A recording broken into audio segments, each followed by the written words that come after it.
Olá, boa tarde. Vamos iniciar a nossa live, que hoje vai trabalhar vai discutir sobre o mundo do trabalho, né? Vai ter uma discussão bem sociohistórica sobre o mundo do trabalho, na área da psicologia do trabalho, que é como a Alda, a nossa convidada, ela, né, é o termo que ela utiliza para falar sobre o mundo do trabalho. E o objetivo de convidar a Alda, ela está aí entrando, que legal. Vou convidar aqui a Alda para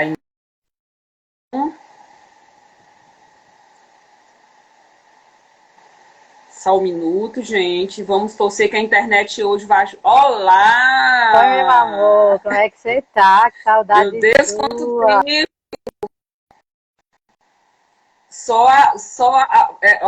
Olha a vida, né? Uma pandemia, né? Juntou, É isso, né? né? É o mundo do trabalho, É, né, é o Alda? mundo louco do trabalho, que às vezes a gente só se junta nas tragédias, né? Enquanto coletivo de Isso. trabalho. Alda, tu vai me sinalizando sobre o áudio, se ele tá ok, o meu. Né? Ele já tá sinalizando que a internet parece que tá meio. Né? Eu posso Instável. mudar aqui de local para buscar. Você tá me vendo direitinho, escutando? Eu tô te vendo direito e tô te escutando direito. Não sei se como é que o pessoal tá. Vocês conseguem, gente, pessoal, que tá entrando aí agora, se tiver conseguindo escutar, dá um ok, bota um coraçãozinho, vai falando. Isso, certo. Porque aí qualquer coisa eu posso mudar de localização e procurar um espaço que fique, né? O áudio tá ruim. O áudio da Alda ou o meu? Que é bom sinalizar quem é, porque aí a gente consegue identificar onde é que está o problema, porque isso tá bem é bem comum agora, né? Esse problema da internet. É que tá Tá todo todo mundo mundo ok, usando, né? né? É. Então, assim, vamos, né, para as apresentações. Áudio ruim, áudio travando. Ah, pronto, mas acho que melhorou para alguns aí, né? Qualquer coisa vão Isso. acenando, certo? E aí o tema de hoje é transformação no trabalho em tempos de coronavírus, possíveis impactos para a saúde mental do trabalhador.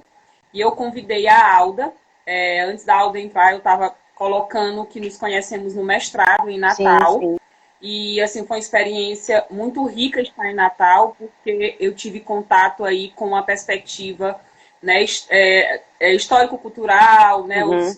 sócio-histórico, e aí a nossa base era uma base mais marxista, né, que eu fazia parte, e eu tive contato com discussões bem interessantes do que eu chamava naquele momento de psicologia organizacional só, né, e aí com a Alda eu aprendi a compreender o mundo do trabalho como a psicologia do trabalho, né, e aí assim eu comecei inclusive a entrar nesse mundo da saúde mental do trabalhador como uma possibilidade sim, que isso é possível, né, apesar de várias dificuldades que a gente tem nesse contexto de trabalho, mas a gente consegue que o trabalho sim é um espaço de saúde mental, ele pode ser um espaço de saúde mental.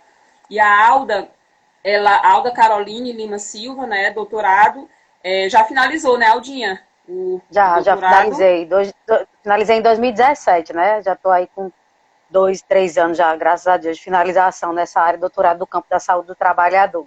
E aí só na Ok. docência, né, com o Instituto agora, e trabalhando mesmo já com as práticas de saúde do trabalhador há 13 anos, né? Então, tem muita coisa aí no campo da saúde do trabalhador que a gente pode começar a pensar e a partilhar hoje como um espaço mesmo de Ótimo. reflexão, né?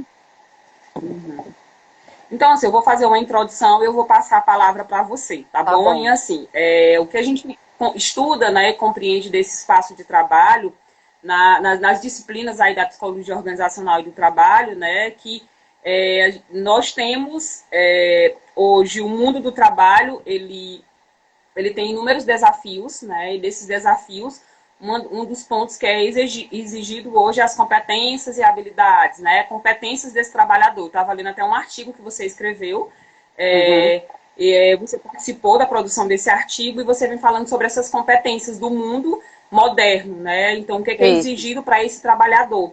E aí, frente, né, exige dos trabalhadores uma postura cada vez mais versátil e uma ampla capacidade de adaptação e flexibilidade. E aí nós temos agora uma pandemia, né, Aldo, o coronavírus, em que altera profundamente nossa forma de ser e estar no mundo.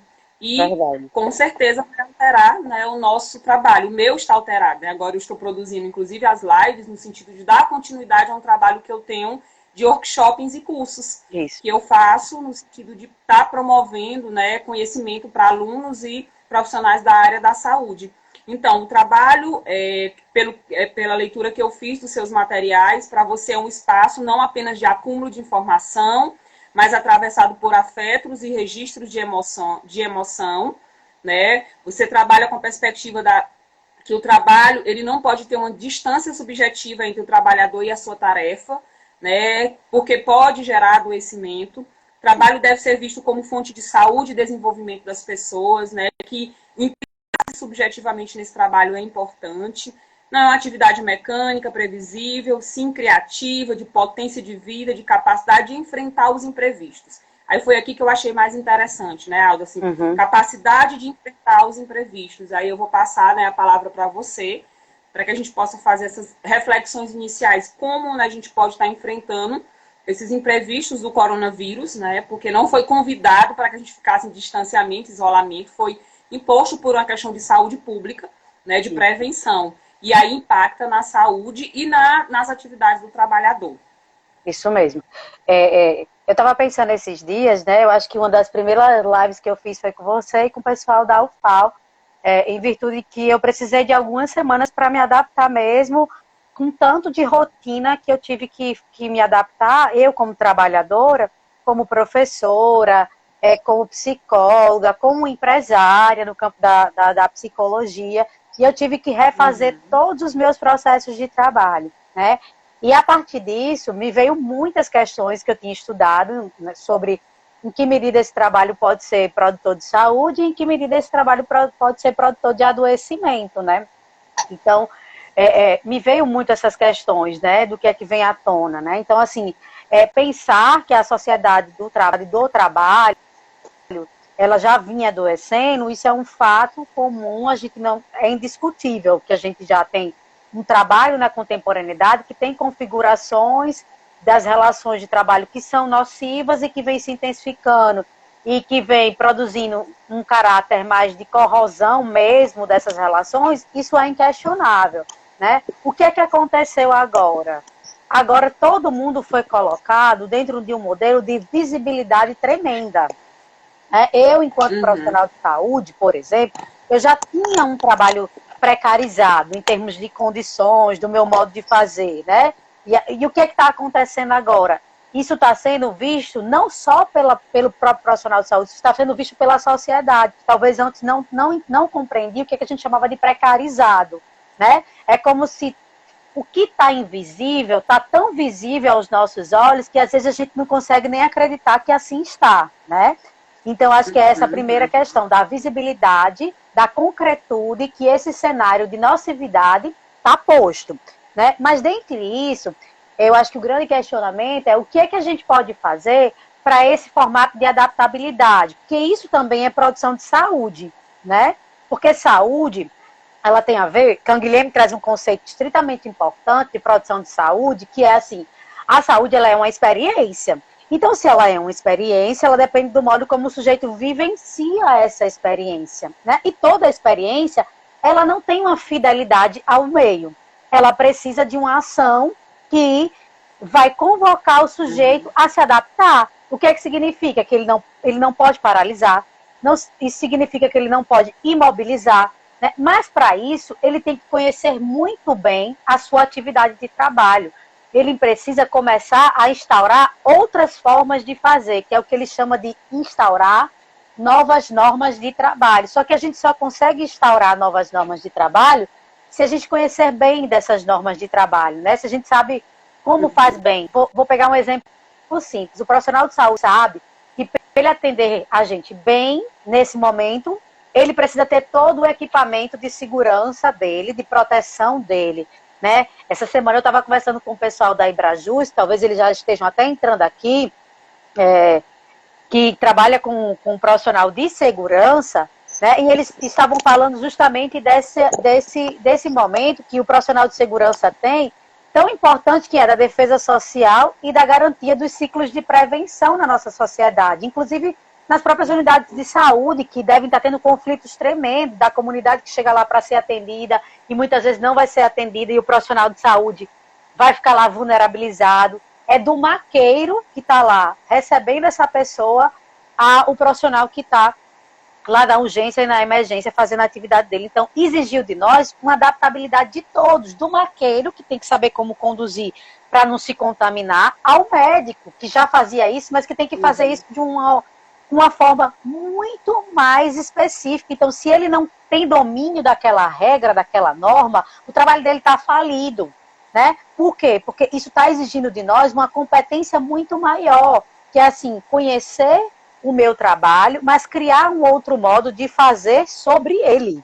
De fato, somente aqueles que têm essa noção do seu trabalho bem feito vai conseguir ter uma capacidade de criação, né? De criar sobre o trabalho uma nova atividade. Por que a gente faz uma adaptação do atendimento online, né? Para o atendimento, por exemplo, na psicologia, a gente sai do atendimento presencial e faz uma adequação no atendimento online. A gente só consegue fazer isso a partir do momento que a gente tem um bom trajeto, uma boa trajetória no nosso atendimento presencial.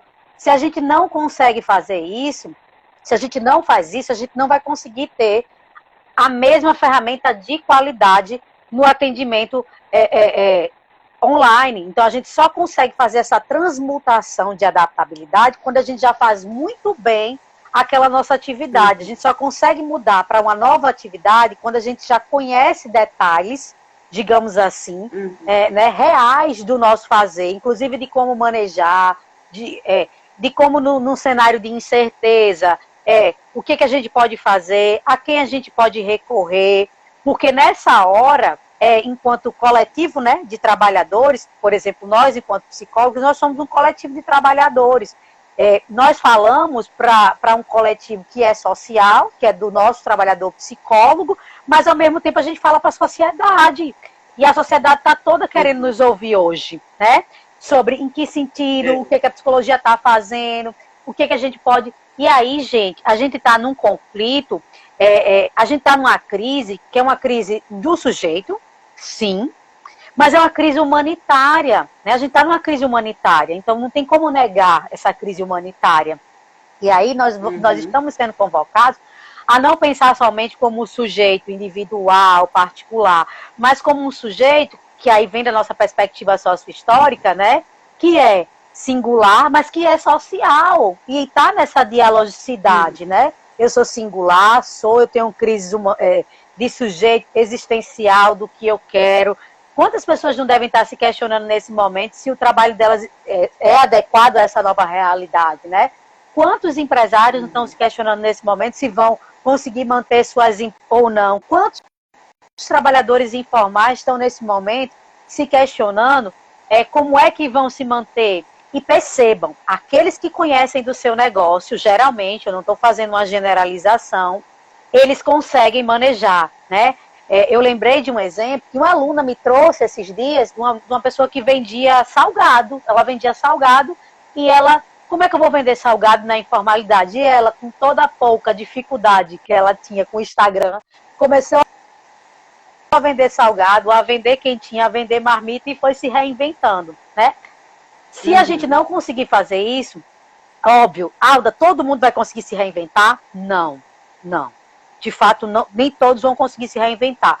Aqueles que conhecem bem sua atividade de trabalho vão conseguir se reinventar. Aqueles que têm mínimos recursos vão conseguir se reinventar, né? Criar uma nova forma de fazer, porque o meio está cheio de flutuações, né? Do que vai acontecer, porque a gente está num ambiente instável e incerto, né? Há um conflito de interpretação e de compreensão, inclusive das nossas autoridades, sobre o que é a pandemia. Inclusive, se a gente sai para trabalhar, se a gente não sai para trabalhar, né? A hora a gente vai escutar a ciência, a hora a gente não vai escutar a ciência. Então, há um conflito muito forte de interpretação e de incompreensão que gera uma instabilidade dupla. Além da doença por si gerar uma incerteza, uma insegurança. Autoridades nesse momento de cenário de saúde coletiva, aí a gente está falando de saúde coletiva, né, de SUS, porque é sobre isso que a pandemia está nos falando, é de uma crise de saúde coletiva, é de uma crise humanitária, né, e aí isso reflete no mundo do trabalho, gente, porque quem move isso tudo é a economia, e quem move isso tudo são os trabalhadores, né, porque que a gente tá tão em crise, né, por que a gente está tão angustiado, porque quem move a economia são os trabalhadores, ó. Patrícia estava falando aqui com a gente. Patrícia foi na época do nosso mestrado, Samila. Ela está aí falando com a gente. E é um pouco isso, né? E é um pouco isso. A gente está numa crise do mundo do trabalho, e é uma crise do mundo do trabalho que já existia há algum tempo, que se assolou muito fortemente com esse cenário, porque nos convocou a desenvolver novas formas de fazer atividade. Mas e o que é atividade? Se a gente pensar, o que é uma atividade de trabalho? Saúde é a margem de tolerância que eu tenho com o meio. Se eu consigo, se eu não consigo fazer aquilo. Mas a atividade, quando você fala no nome atividade, você diz assim, eu estou me sentindo ativo, né? Quando é que você se sente ativo? Quando você sente que a tua atividade está lá sendo colocada à prova.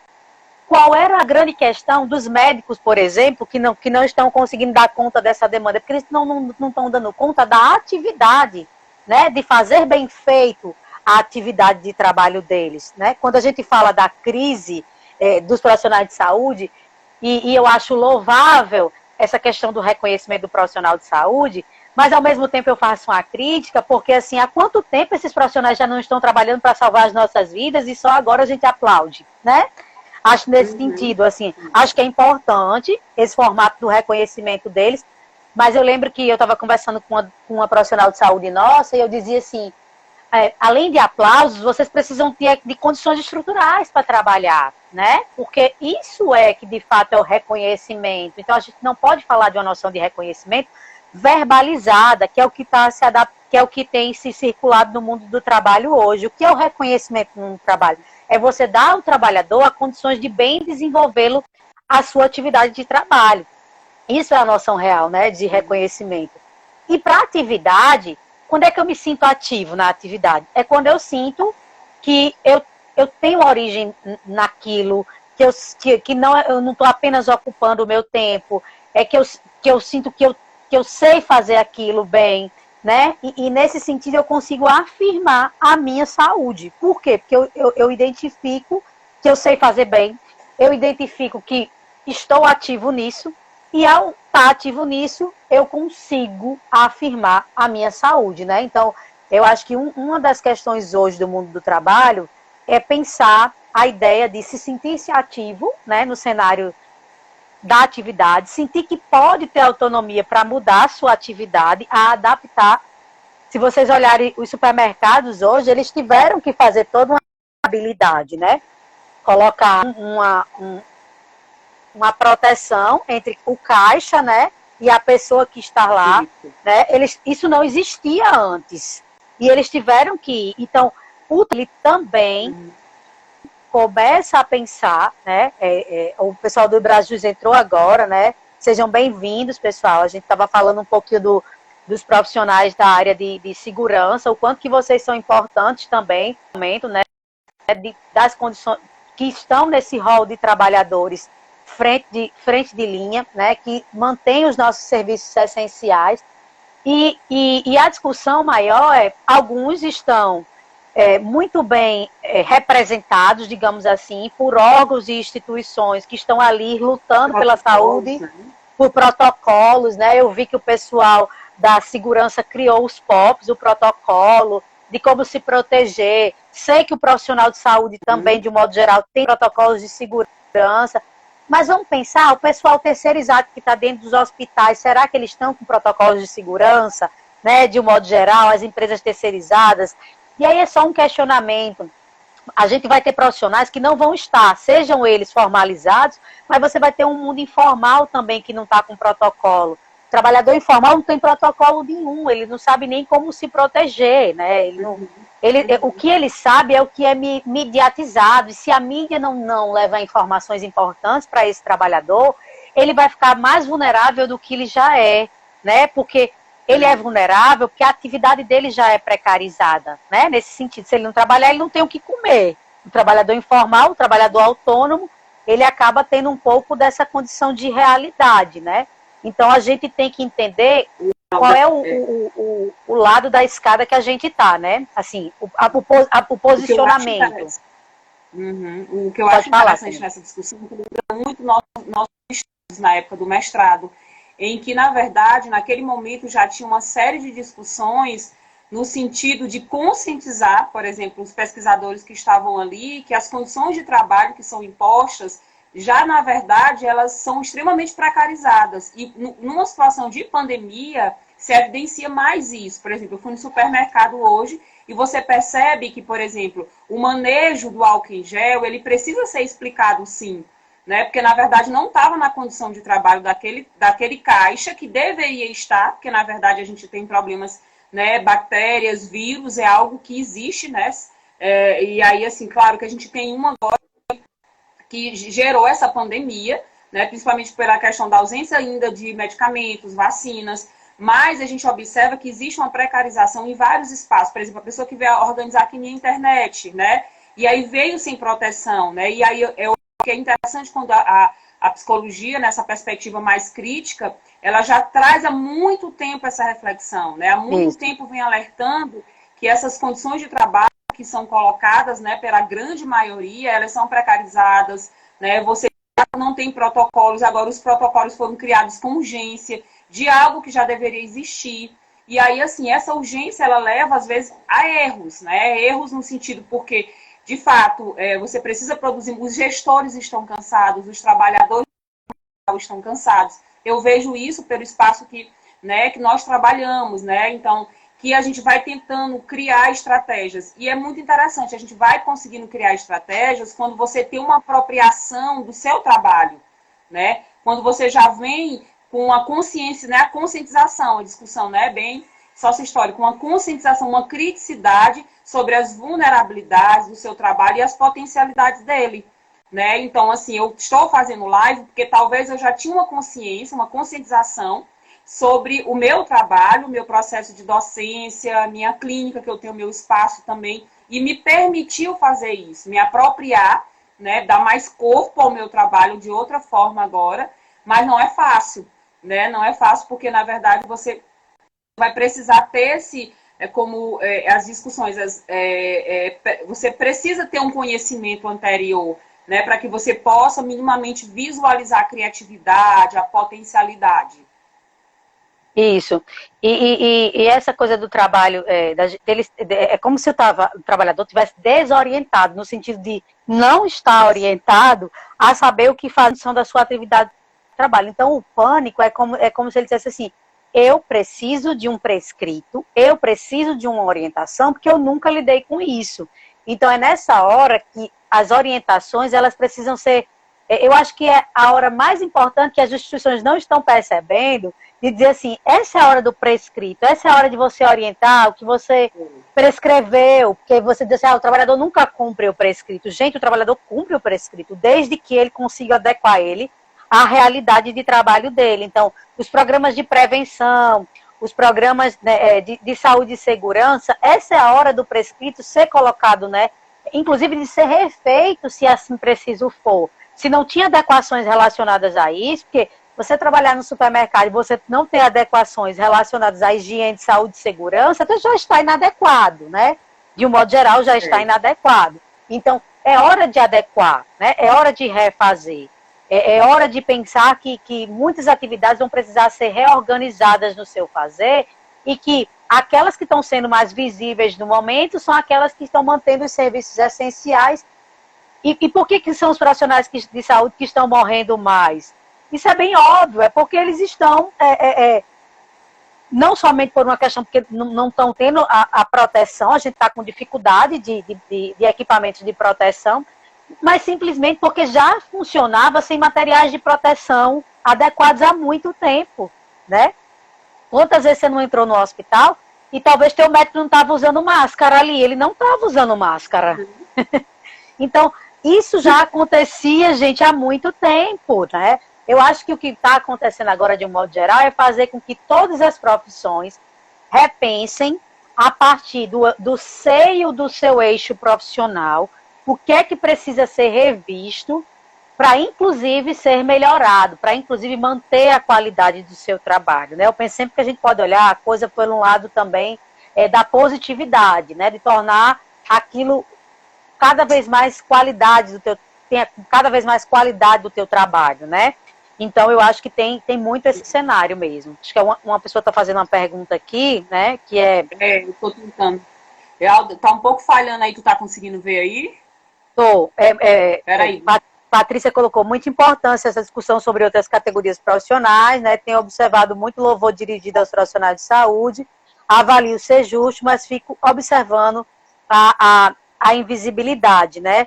De outros profissionais, exatamente, né? A Régia colocou que ontem foi ao supermercado e um rapaz colocou álcool em gel de uma forma totalmente errada. Verdade. Então, assim, por exemplo, ela falou que tem colegas na assistência que não se percebem...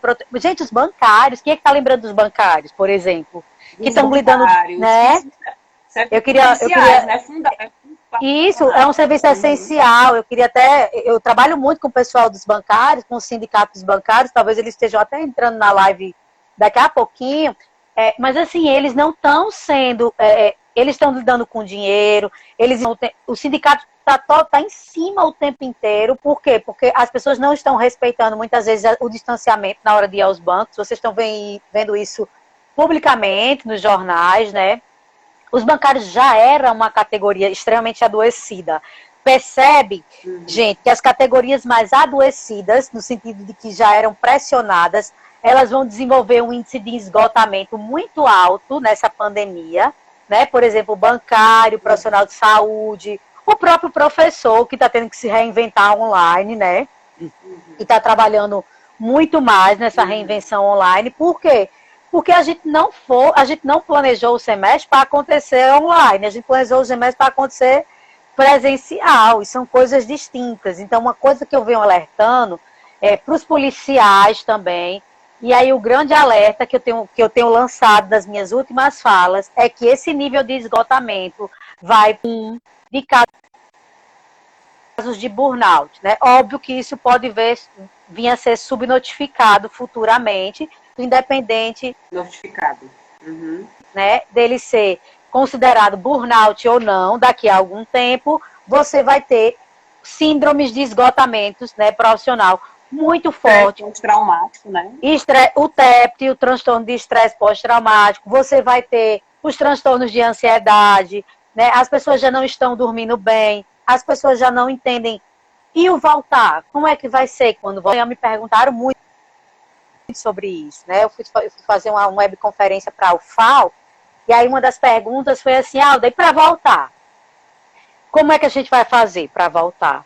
Eu disse, gente, a ansiedade, ela surge justamente dessa incerteza. A gente vai criar um modo de voltar, principalmente porque a gente está num desgoverno absoluto, a gente não sabe como voltar, porque a gente precisa voltar organizado. Para voltar organizado, as nossas instâncias de autoridades é quem deveriam estar organizando. Mas como a gente está com uma lacuna muito forte nessas lacunas de autoridade para organizar, a gente sofre uma consequência muito maior enquanto país. Por quê? Porque a gente é um país geograficamente muito amplo, né? E acaba que cada governo vai tomando os seus direcionamentos, né? E eles têm autonomia muitas vezes para fazer isso, em certa medida.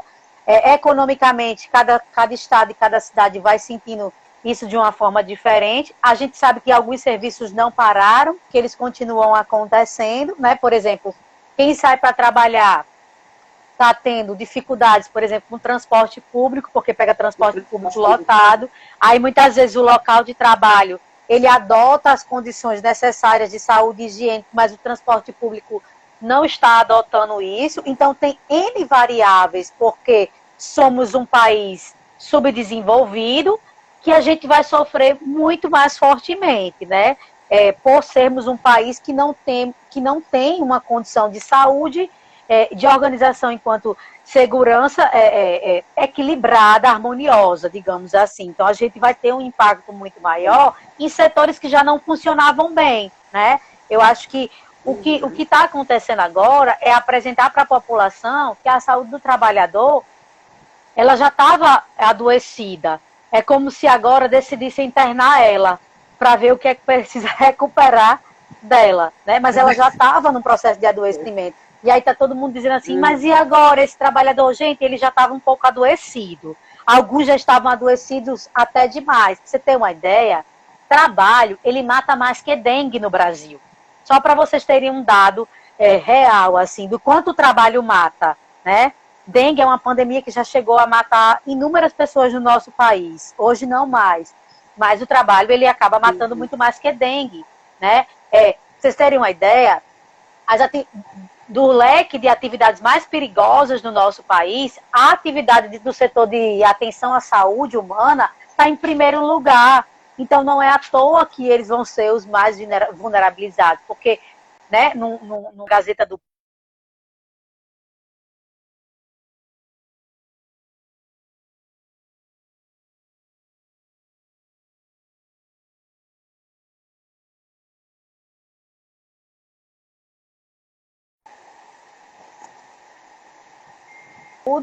que estão mais vulneráveis, né? A gente tem diversas questões relacionadas à tipicidade do trabalho, né, desse sujeito, que vai colocar esse sujeito mais vulnerável ou não. Uma coisa eu digo, a gente como psicólogo vai ter trabalho, no sentido absoluto do termo, porque as pessoas estão com a sua saúde mental, de um modo geral, vulnerabilizadas pela instabilidade desse ambiente incerto que está se gerando, né? E muitas vezes de pânico, né? Então a gente, enquanto psicólogo, vai ser convocado o tempo inteiro. Isso vai gerar, para a nossa categoria, uma reorganização enquanto classe.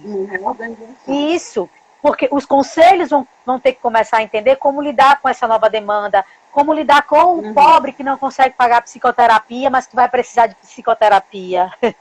Enfim, gente, são diversas questões que vão estar postas ali. Né? Isso. Uma discussão que nós temos, a formação vai ter que se reinventar também, né? Uma formação que ela extrapole essa perspectiva mais ainda, né? A psicologia já tem essa discussão, né? A gente traz essa discussão há muito tempo, mas a formação, ela abordar não só um viés de caráter mais biológico, uma dimensão mais biológica, ela compreender que as patologias que vão estar, né, surgindo, que pode ser um transtorno de estresse pós-traumático, que você já estudou, mas a forma que ele vai se manifestar é diferenciado.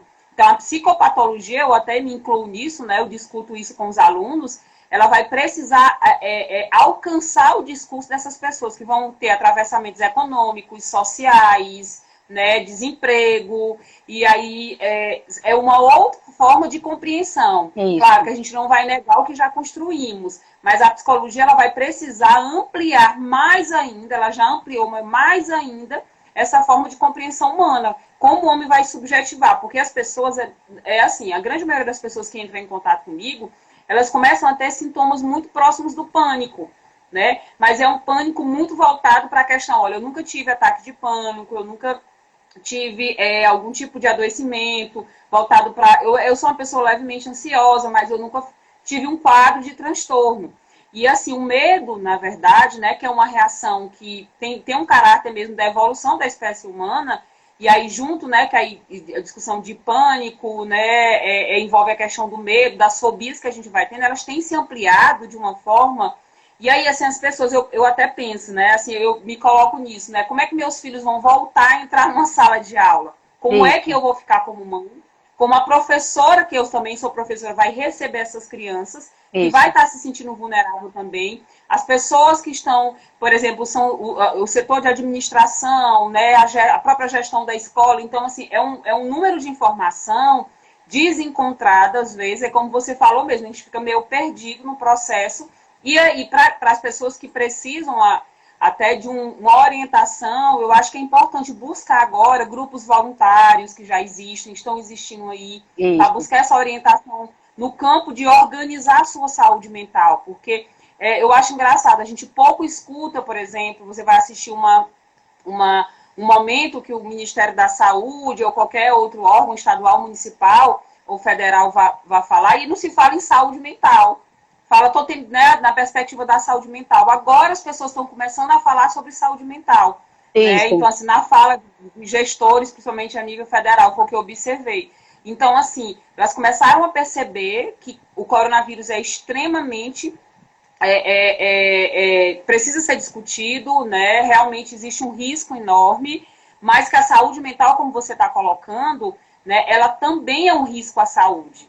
Né? Que aí a gente tem que estar preocupado com a questão do suicídio, a questão, né, da ideação suicida e das crises, né, que podem gerar surto psicótico, por exemplo. É verdade. Algumas pessoas fizeram aqui, ó, a Karen. Oi, Karen, tudo bem? Vejo os casos de professores exauridos. Né? A Karen, ela é docente aqui no nosso estado, ela coordena cursos de psicologia, né? Tendo que reinventar a prática e ser julgado, né? E ainda ser julgado, que entra na casa das pessoas, enfim. Outra pessoa comentou aqui, o pessoal do Ibrajus, né, que alguns países da Europa e da América do Norte, e também aqui no Brasil, temos profissionais de segurança pública do SN morrendo. E aí eu queria fazer um comentário, gente, para vocês, sobre a questão do suicídio, né? Porque eu acho que a gente não tocou nesse assunto, mas eu queria fazer um grande alerta do suicídio no mundo do trabalho, que é um tema muito velado, muitas vezes. As pessoas não vão apenas morrer agora, né? É até difícil essa frase que eu estou dizendo para vocês agora, e eu digo isso com o coração muito apertado. Elas não apenas vão morrer agora porque elas estão se vulnerabilizando a partir do tipo de trabalho que elas exercem, porque estão lá como os bancários, lá no hospital, que na era disse que foi hoje no hospital, e tinham setores que estavam sem máscara. Não são os médicos que vão morrer, assim, vai morrer também o recepcionista que está lá dentro do hospital, né? Mas as pessoas também, ao passar por essa pandemia, elas vão ter marcas.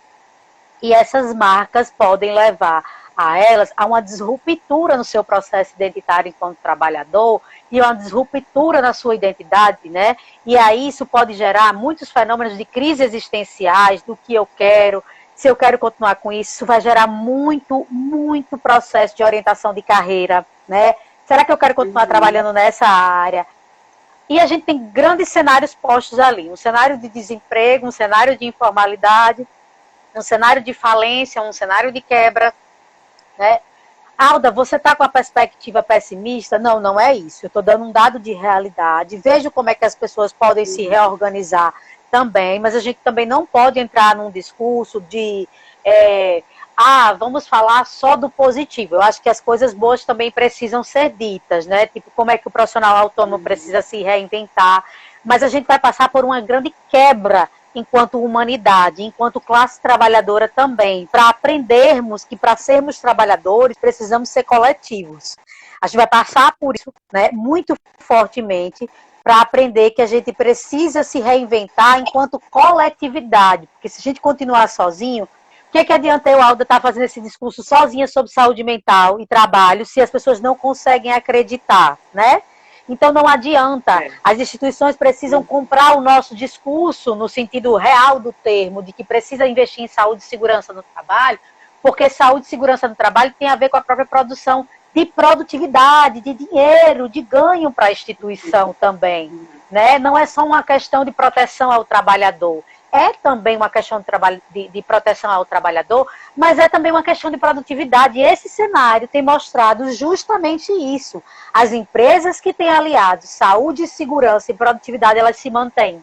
Aquelas que não vão conseguir alinhar, elas vão falir e elas vão ter que se reinventar com outro processo, a partir de outro processo produtivo, né? Então, é um pouco isso que o cenário vem mostrando para a gente, de um modo geral. Algumas profissões vão deixar de existir, vocês podem prestar atenção, muitas profissões vão deixar de existir, outras vão serem criadas, né? Isso já estava acontecendo no mundo do trabalho de um modo geral, né? Quantas profissões vinculadas à mídia já estão sendo criadas, né?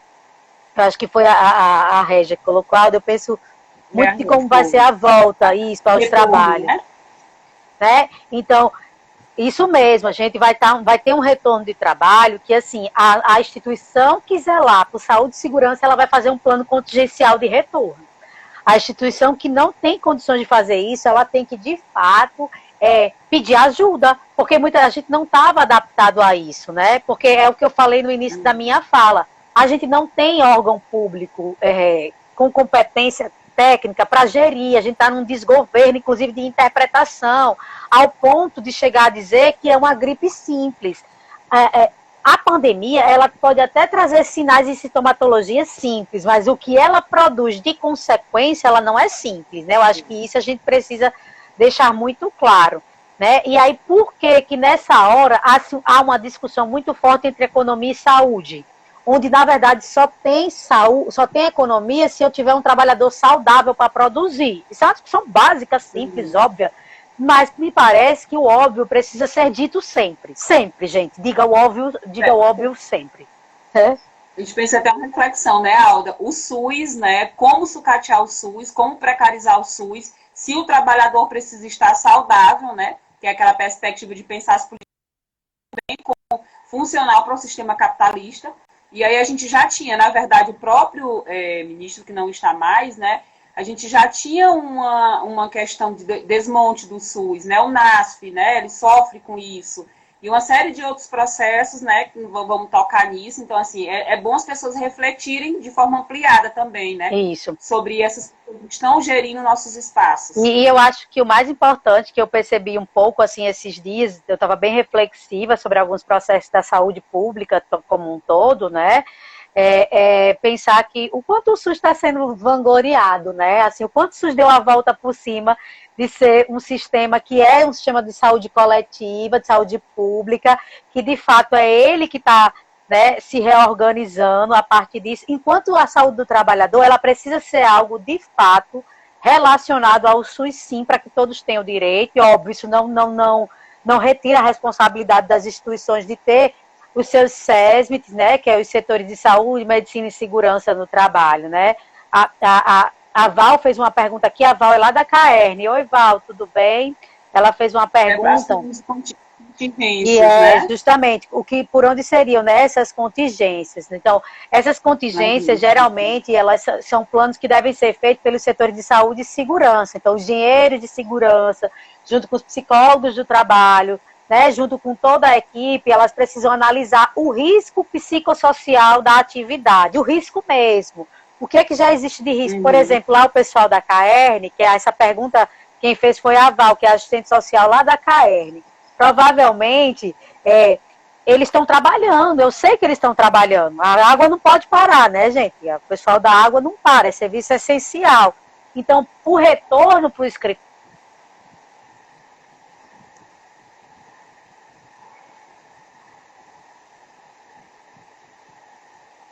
Falhou. Alda? Alda?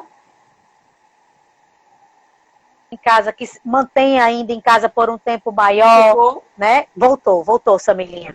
Então, esse plano contingencial, ele deve ser montado pelos setores de saúde e segurança do trabalho, para os gestores de cada unidade. Por exemplo, como é que nós, docentes, podemos voltar? A gente pode voltar para uma sala de 100 alunos? É impossível, gente. Impossível. É impossível voltar para dar aula para 100 alunos numa sala que não tem ventilação. É impossível. Por quê? Porque tem que ter um distanciamento.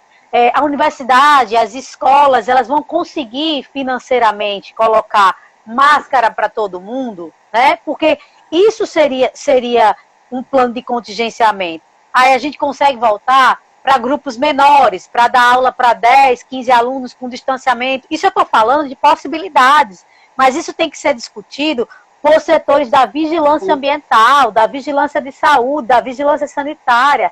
E o que mais eu acho engraçado é que nunca ninguém ouviu falar desses termos tão como se tem ouvido falar hoje, né? Isso, o que deu nada é vigilância sanitária, o que é vigilância e saúde do trabalhador. Para vocês perceberem o quão importante esses órgãos são quando a gente passa por uma situação pandêmica, né? Ou por uma situação epidêmica. Isso poderia estar sendo só na nossa região, por exemplo, como aconteceu lá com Brumadinho, que né, foi um acidente de trabalho seríssimo ali. E como é que as pessoas voltaram a viver? Então, mais uma vez, a psicologia do desastre, das emergências, né? A psicologia do luto, gente, vai ser convocada nesse cenário, né? Então, a gente, enquanto psicólogo, a gente vai ser convocado o tempo inteiro a mobilizar, né, os nossos afetos. Val colocou, muitos trabalhadores são do grupo de risco e, pela essencialidade do serviço, estão trabalhando assustados, porque não há outros que possam substituí-lo. Isso.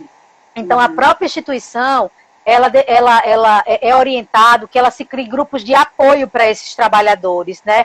Que ela não deixe faltar para eles aquilo que é de mais fundamental, que é se sentir seguros, pelo menos com os seus equipamentos de proteção. E também ofertar o grupo de apoio emocional para eles, porque nessa hora eles sabem que eles são um serviço essencial. E é por esse vínculo emocional e afetivo que a instituição tem que dar esse suporte, né?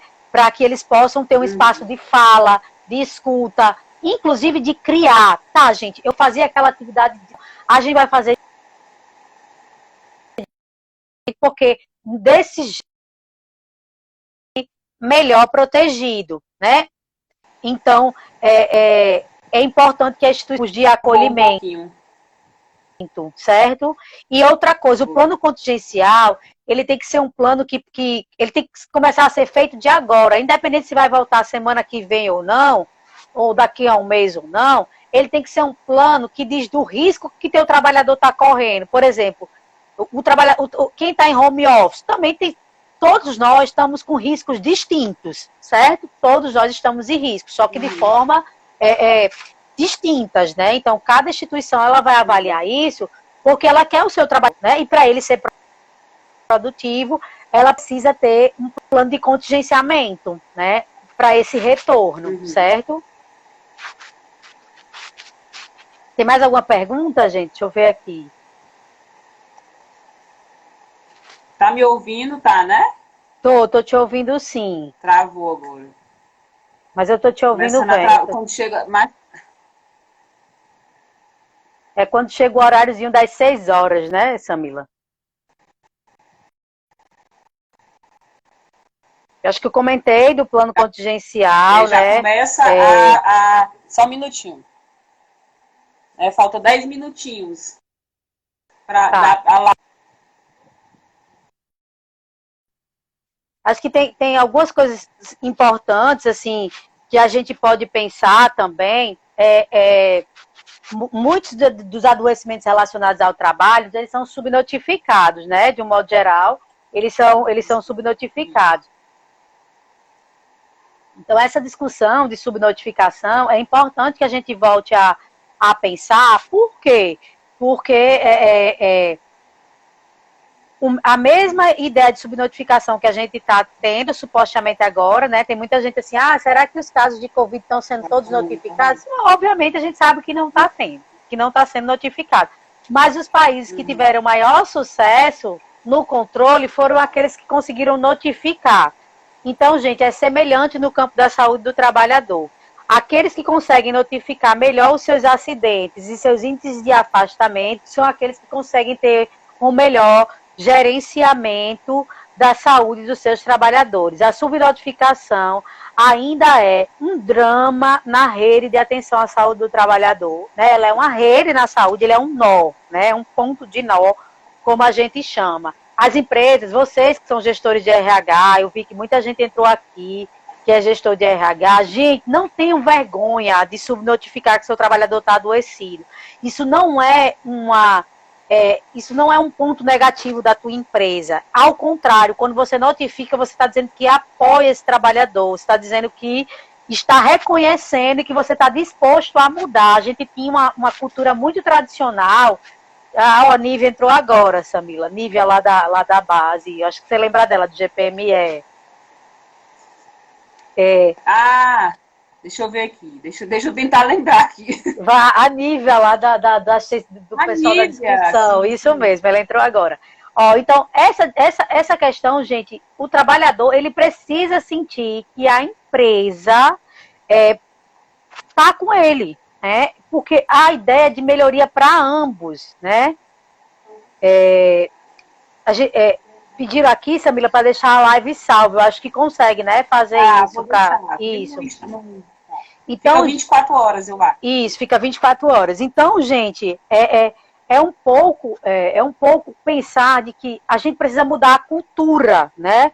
A gente precisa mudar a cultura da organização, porque o trabalhador ele já está meio saturado de uma cultura de não prevenção. Ele está saturado de uma cultura de improviso. Gente, a pior coisa do mundo é você pedir para um trabalhador improvisar algo que ele já faz muito bem feito. Isso não quer dizer comodismo, é diferente. Comodismo é assim, eu não vou dar aula online porque eu não sei mexer com a tecnologia. Não, não é isso. Eu vou aprender a mexer com a tecnologia, eu vou dar bem a minha aula online, mas eu vou avaliar pontos positivos e pontos negativos disso, né? Por exemplo, em que medida a qualidade vai ser perdida? Porque o que está em voga agora são duas questões muito importantes. O que é que eu consigo manter na qualidade do nosso trabalho, né? Assim, o que é que eu consigo manter de qualidade? Então, eu vou fazer um atendimento online e vou. Em algum momento, você não vai conseguir fazer ele online. Se você está com um caso de suicídio, por exemplo, você vai ter que fazer seu atendimento presencial, gente. E você vai ter que botar a sua máscara lá, pedir que a pessoa coloque a sua máscara, ir para um local. Se a sua sala não é adequada, você vai ter que falar com a sala do colega. E aí é onde entra as redes de solidariedade. Se ajudem, né? Nos ajudem. A gente tem que entrar nessa rede de solidariedade porque a gente está num momento de descoberta. Como fazer? O que a gente vai fazer quando retornar? Como é que a gente vai agir? Como é que a gente vai fazer para as crianças das escolas? Eu vou botar meu filho? Eu não vou? E as professoras? Como é que elas vão lidar com 40 meninos, sei lá, 30 dentro de uma sala que não tem 1 metro quadrado por criança? Então, tudo isso vai ter que ser repensado. Se você vai ter condições de deixar seu filho em casa, outros não vão ter como deixar. E a gente vai passar por um cenário de adaptação que a gente nunca passou. É como se a gente tivesse que reinventar uma forma de viver que estão nos pedindo em menos de 2 meses, gente. Então, não se cobrar tanto para algo. Agora, sim, sigam os protocolos, né? Sigam os protocolos de saúde e segurança. Convoque a equipe de saúde de vocês a pensar junto com vocês, convoque o setor de saúde e segurança a pensar junto com vocês das empresas, né? Não adianta, a gente entrar num discurso de que o trabalhador ele vai se salvar por si só. Não, a instituição juntamente com ele, também isso não é um papel só institucional, não adianta a organização dizer assim, eu vou dar toda a proteção e o trabalhador não está disponível para um processo de mudança, né? Isso, o pessoal da Ebrajus, Samila, sugeriu que a gente salvasse no YouTube. Eu tenho um canal do YouTube, eu posso salvar com vocês também, tá? A gente pode salvar todo mundo. Pronto, a gente vê como faz, mas a gente tem como salvar sim, né? O pessoal está super pedindo para que salve a discussão. Mas eu acho que é uma questão de que o cenário contemporâneo, ele nos traz uma condição dessas novas formas de organização do trabalho, que isso implica em novos modos de produção de subjetividade. O meu trabalhador, ele teve que mudar em 2 meses, mas ele já estava sendo convocado a essa mudança há alguns anos atrás, né? Então, é preciso pensar muito sobre isso, né? Eu já estava sendo convocada a lidar com as tecnologias de informação. Ju entrou agora. Juliana é da área de RH, trabalha com o pessoal de teleatendimento aqui em Natal. Alguns gestores querem que a chave seja virada de imediato. Não leva em consideração esse momento de adaptação, a necessidade de fazer uma nova forma de fazer. Justamente, a gestão, ela tem que conseguir, ela precisa entender que o mundo mudou, então a gestão precisa mudar também, né? É até um discurso meio óbvio, mas assim, precisa ser dito isso para eles de uma forma muito clara. E eles vão ver isso nos números, os números vão cair, né? As metas vão cair. As pessoas não vão conseguir ter o mesmo nível de produtividade porque elas não estão se sentindo seguras para trabalhar. Então, é preciso entrar numa negociação, né? Por quê? Porque muitos investimentos, vocês não tem como fazer agora. Gente, atividades... Eu lembro que essa semana que passou, a gente estava discutindo a ideia de fazer algumas atividades online. Eu disse, gente, se for atividade motivacional, nem faça. que não faz sentido. Agora a gente tem que discutir como é que as pessoas têm que se manter sãs, né? Como não ficar doido. Como é que não ficar doido? Né? A saúde. A saúde, porque algumas coisas vocês vão ter que adaptar no dia a dia. Então, isso que Ju colocou é extremamente importante. É o dia a dia, é a negociação lá do cotidiano. Você não está bem, vai, volta. Sabe aquele manejo cotidiano que a gente tem? A gente está tendo crises familiares tremendas, porque as pessoas não conviviam com as suas famílias, de um modo geral, e agora elas estão convivendo com as suas famílias, né? Com seus filhos, com seus companheiros. E essa adaptação, ela tem repercutido em tudo, né? Quem é que está trabalhando bem em casa agora? Uma coisa é você trabalhar home office, gente, com o seu povo todo entendendo que você está trabalhando home office. Então, as pessoas não sabem nem o que é um trabalho home office, até porque, isso é uma crítica que eu também faço, gente, o trabalho home office ele tem outra conjuntura do trabalho presencial. Você não pode exigir do trabalho home office a mesma coisa de um trabalho presencial, mas as pessoas criam as mesmas regras, as mesmas ferramentas de controle, o diabo das mesmas tabelas. Eu digo, gente, pelo amor de Deus, vocês estão ficando tudo doido. Por quê? Inclusive, eu estava até levando essa discussão para os alunos, né, Alda, para que eles possam ter paciência, né, com eles, né? Então, assim, no sentido de também eles não adoecerem por conta das atividades que agora são online, que vai exigir um tempo, uma questão de adaptação, de você começar a perceber aonde eu não consigo ter muita concentração, que horários, né, determinadas disciplinas que eu não estou conseguindo me vincular, e como eu posso resolver isso. Então, assim, eu acho que é um momento agora para que a gente possa realmente ter calma. Calma no sentido de gerar esse processo de adaptação. Se a gente for pensar, a natureza, ela traz praticamente essa lição aqui que a gente está discutindo, né? A natureza, para você semear, digamos assim, para você chegar ao ápice aí de uma planta, se você for pensar. Né? Ela precisa de tempo para que ela possa realmente se sustentar. Ela precisa de água, ela precisa de condições. Então, a natureza ela está aí explicando isso. E o homem, né, ele é produto disso, né? Ele é produto e produz também, né, nessa relação aí com a natureza. E às vezes a gente tem muito esse discurso de mandar tabelinha, por exemplo, 8, 9, 10, 11, eu vou estar fazendo isso, né, no sentido frenético de continuar produzindo. E aí essa produção ela vai ser afetada. E aí eu entendo que tem que chegar, né? Aí eu acho que é a sua área, né? A esses gestores. Aí como essa negociação ela precisa acontecer, né? Porque acontecer ela vai ter que acontecer, não tem como, né? Então assim, por mais que as pessoas possam ter uma perspectiva de gestão autocrática, né? Que não é na perspectiva democrática, né? Mas elas vão ter que se abrir para o diálogo porque as metas vão estar, né? E aí a gente tem um processo que vai precisar ser pensado no coletivo. Aí chama a gente para viver no coletivo. A gente vive no coletivo uma perspectiva individualizada, né? Extremamente... que aí vem para aquelas discussões, né? Até da questão do movimento liberal. E aí, assim, agora a gente foi convocado para estar isolado, mas no coletivo. Pensando sempre no coletivo. Para que a gente possa perceber o quanto somos coletivos. E nossa potência de vida está no coletivo. Né? A negociação é coletiva, né? O próprio termo negociação. E aí, assim, aí a gente vai ter que utilizar várias técnicas de mediação desses conflitos, né? Que vão exigir. E aí, assim, eu acho que tem algumas alunas minhas que elas sempre me perguntavam, por exemplo, eu acho importante te trazer isso, né? Quando eu vou ministrar disciplina de psicologia sociohistórica, professora, mas como a psicologia sociohistórica no espaço, né, organizacional do trabalho. E assim, se é possível, e eu sempre cito, né, você como uma das pessoas que eu tive contato para pensar a saúde do trabalho, o trabalho como uma discussão sociohistórica, né, como isso é possível, né, e aí como a sua fala, ela pode, né, acho que para finalizar, mas a gente pode estender nessa live, não tem problema, mas para que as pessoas possam entrar em contato com esse discurso, eu acho importante, né, essa discussão que você traz, extremamente ampliada.